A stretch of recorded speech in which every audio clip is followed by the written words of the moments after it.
Today I have a bit more of an extensive video than usual. We're going to be opening one of each of the first six releases from the Star Wars CCG from Decipher. So this is all black border, all limited edition.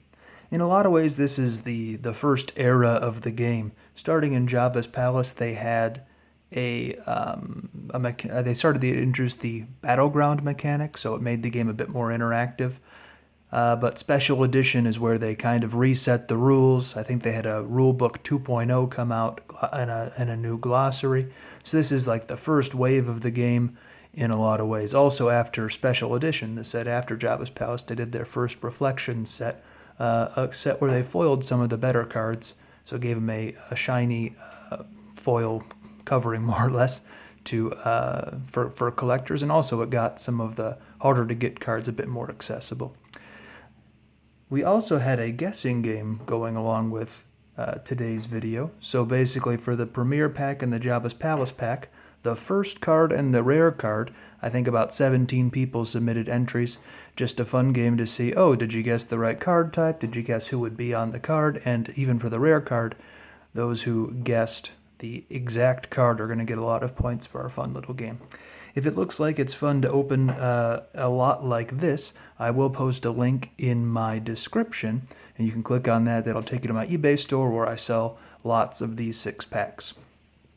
So we will get started with Premier, and this is one of the sets for our game. So the first card is the card that's face up. At least in Premier, they all face the same direction. Reflections, that wasn't the case. You could have cards all sorts of different ways. I even have a card that was printed 2 different ways. It was printed upside down on the front and right side up on the back. So let's take a look here. Our first card type is going to be an interrupt. And then characters that appear on this card are R2-D2 and C3PO. So if anybody guessed either of those 2 characters, or if they guessed interrupt, they will be getting some silly Star Wars CCG points for that. What I'm going to do now is flip it over, because we want to have the rare be the last card. The first 4 cards are going to be uncommons. The last card is going to be a rare, so we have a light side rare today. Now I'm going to just go like this, and then we'll go through the commons first just to see what's in here. So a lot of the Premier commons. Lots of times I see these in white border, but it's nice to open black border packs. And if you haven't opened a Premier pack, it's a very different texture than the Premier that probably a lot of us are used to. In terms of my play copies that I have in my boxes in one of my in my spare bedroom, these are a much nicer texture, smoother. They aren't very glossy, which is probably why they tend to get a little rough over time. So a lot of weapons in this one. We're back to the uncommons. Okay, Return of a Jedi. That'll let you pull Obi-Wan, and I believe it's the backing card for the new Clone Wars Obi-Wan card they made. A pretty cool card with a great image. Jawa devices. And our rare card is an Interrupt Thank the Maker with C3PO on it. So man, if anybody guessed C3PO today, they are already off to a great start. Thank the Maker is our rare card. Don't know if anyone picked that one. We'll find out when I score it later. So the next 4 packs, these are going to be fun to open, but they're not part of the guessing game, so they're not really scored for anything, but it's always fun to go through and see. I should probably show you first. This is A New Hope. It's the 2nd expansion, so it's still focused on the original Star Wars movie, the 1977 one. Let's see if I can get these open while keeping the front of the packs nice, because some people like to buy wrapper lots.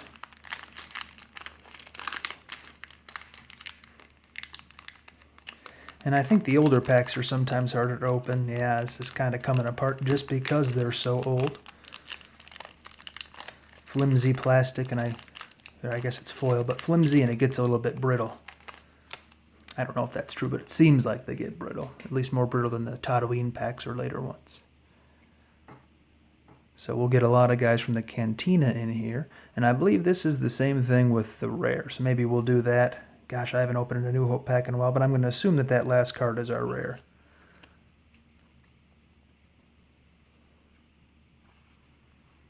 Skyhoppers, these are always fun to pilot in the original Rebel Assault game, if anyone remembers that. So a lot of Cantina aliens, a pretty cool picture of a TIE cannon. So what if it can't really hit anything? Stunning leader. For some reason she went all blue. Utaguta solo, very important for canceling Nabran leads.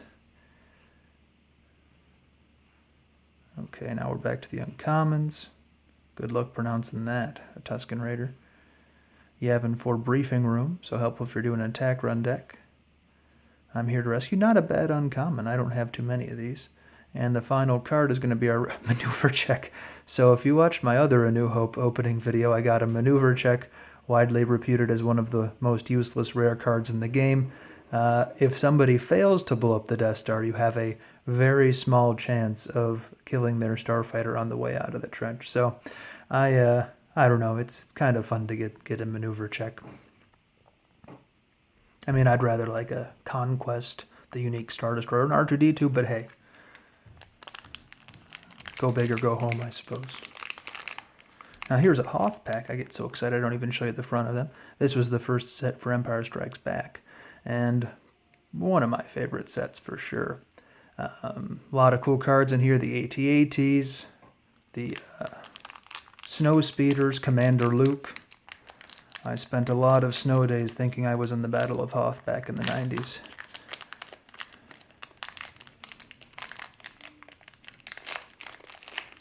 And growing up in Michigan, we had plenty of them. I'm not sure if they have the same arrangement of rare cards. Ooh, so close. Not sure if they have the same arrangement of rare cards in here, but let's assume they do. Although these ones are different because they have an insert where you can go to Decipher's website. Yeah, let's just go through an order. I'm not sure where the rare card's going to be. So Docking Bay, still a pretty useful card because it's a 1-0, then you can get it out with the Docking Bay effect. Echo Base Trooper and his backpack. Gotta have a Tauntaun. Another pretty useful card, important if you're going to play an AT-AT deck. Our first catch of the day. Very fun for tractor beams, and it's a Destiny 6. I think on more than one occasion I've tractor beamed up a fairly fully loaded Falcon, and that's fun to do. Snow Trooper, and a lot of you may have noticed this before, but the Imperial icon is a snowflake. The Decipher did a lot of Easter eggs like that. Okay, a concussion grenade, very nice. This brings back memories. A friend of mine is probably going to watch this video, and I make fun of him for once I traded him a concussion grenade for his medium transport because I didn't have any Rebel capital ships. And that was a pretty lopsided trade. It was a rare one for an uncommon. So now I've been collecting concussion grenades just because I haven't gotten over that yet. Well, at least not all the way. But it's a pretty cool looking card, and you can cause a lot of havoc with it. Hoth. I always loved what Decipher did with the systems, and the Players Committee nowadays when they do the images for the systems, those are really cool looking too. Under Attack, a very nice card. A lot of high destinies in this pack. Exposure. So it was always complicated to me to get nighttime conditions at marker sites, have people outside, but it was a pretty cool card. And, oh, nice, we ended with a Blizzard Walker. So very cool.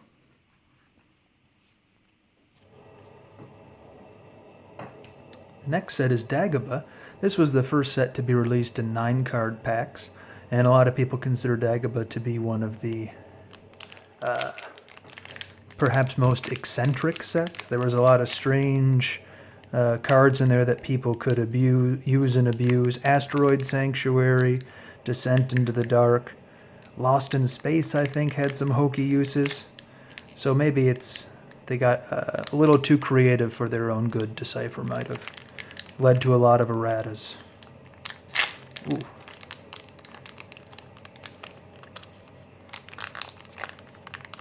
I know some people use X-Acto knives to open packs, but I'm always worried I'm going to cut the cards. So I'd rather shred the wrapper than cut a Yoda in half. Or a Maul. Although that would be pretty thematic if I cut a Maul in half. No Maul in Dagobah.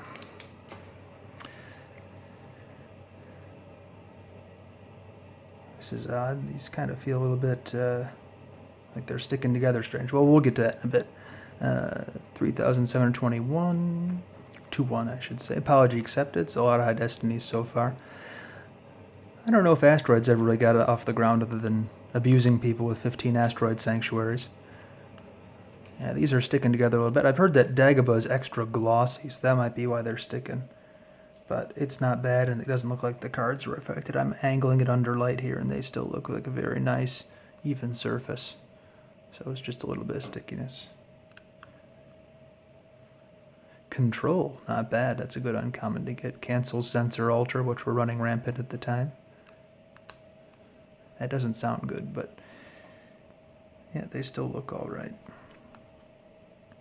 Lieutenant Venka, Levitation. Got a lot of Destiny 6s. If only this was an actual game of Star Wars CCG. And the last card is a red card. Bombing Run. Another 6. Wow. Okay. I've tried doing this before in the old Legacy era style decks. It seems like a lot of fun, but they've kind of even made a defensive shield against it. And then these came in the Hoth packs as well. So it tells you other expansions you can get, and Cloud City is coming soon in the summer of 23 years ago. Alright, we got one more pack until the last pack for our guessing game.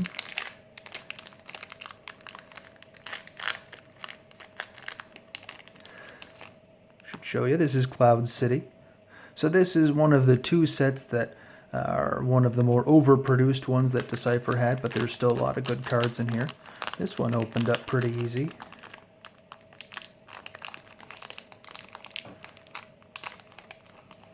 That was nifty. Okay.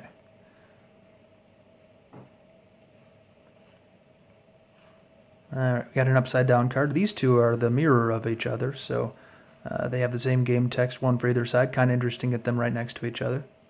Wonder if we're going to have the light side one direction, the dark side another. Clouds. I should probably turn that over.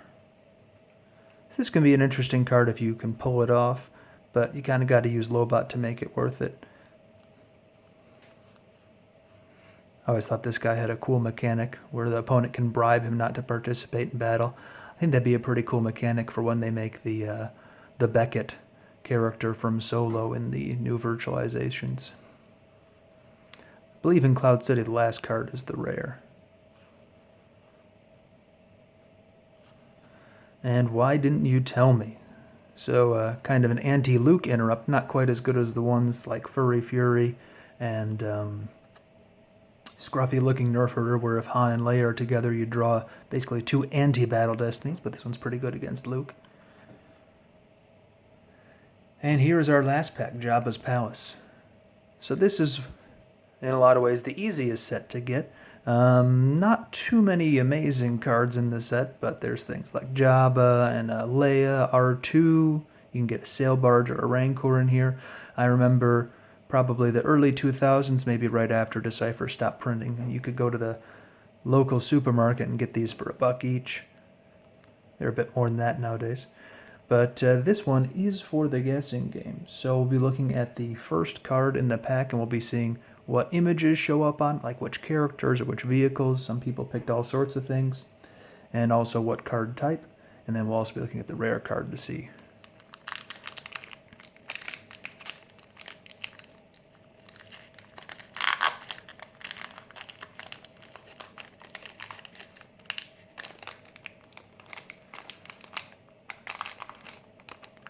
Okay, the first card. Make sure there's no other cards in the pack. When I open it that way, sometimes there are. Okay, yeah, we're good. First card is a Gamorrean Guard. I'm guessing a lot of people picked aliens because Jabbas Palace is about 126% aliens. Weequay Guard. So lots of stuff to guard Jabbas Palace with. Chadrafan. I always wanted to use these in a rep deck, but I don't know how often I'd be able to steal stuff. Plus, nowadays, there's a shield that means you can't. I don't even think you can remove cards from your opponent's hand. Jetpack. A skull. I like the dark side version of this card a lot. Corellian Retort. Now we're getting to our rare card. If it's not an alien, I bet a bunch of people who played the guessing game are going to be annoyed. It is actually an Interrupt Jedi Mind Trick. So, that is a bit of a twist. Sorry to all those of you who might have lost points on that one, but it's a pretty cool card. And heck, in a loop deck, cancel a force drain if he's at an adjacent site. Not bad. And this is definitely not in the, well, this might be in the top 10. Not a top 5 rare in the set, but I'm pretty pleased to get this one, because I could have just gotten another of that Hoover alien Atark. I do have a lot of those. It's also nice to get a Max Rebo, but maybe in another pack. In any case, thanks for watching. I hope you did well on the guessing game. I'm going to go score that now. And if you thought it was fun to go through these flights of packs, go ahead and check out the link in my description, and that'll take you to my eBay store. I should have plenty of those available. Thanks for watching.